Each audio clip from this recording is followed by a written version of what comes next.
মোহাম্মদ সাল্লাল্লাহু আলাইহি ওয়াসাল্লামের জীবনের শেষ মুহূর্ত।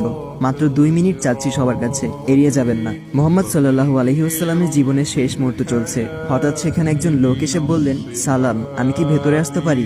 ফাতেমা রাদিয়াল্লাহু তাআলা বললেন, দুঃখিত, আমার পিতা খুবই অসুস্থ। ফাতেমা রাদিয়াল্লাহু তাআলা দরজা বন্ধ করে রাসূলের কাছে গেলেন। মোহাম্মদ সাল্লাল্লাহু আলাইহি ওয়াসাল্লাম বললেন, কে সেই লোক? ফাতেমা বললেন, এই প্রথম আমি তাকে দেখেছি, আমি তাকে চিনি না।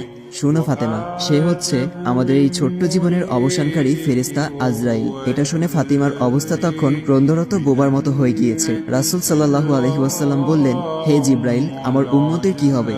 আমার উম্মতের নাজাতের কি হবে? জিব্রাইল আলাইহি ওয়াসাল্লাম বললেন, হে রাসূল, আপনি চিন্তা করবেন না, আল্লাহ ওয়াদা করেছেন আপনার উম্মতের নাজাতের জন্য। মৃত্যুর ফেরেশতা ধীরে ধীরে রাসূলের কাছে এলেন জান কবজ করার জন্য। মালাইকাত মাউত আজরাইল আরো কাছে এসে ধীরে ধীরে রাসূলের জান কবজ করতে থাকলেন। পাশে দাঁড়িয়ে থাকা জিব্রাইলকে রাসূল বললেন ঘোঙ্গানির সাথে, ও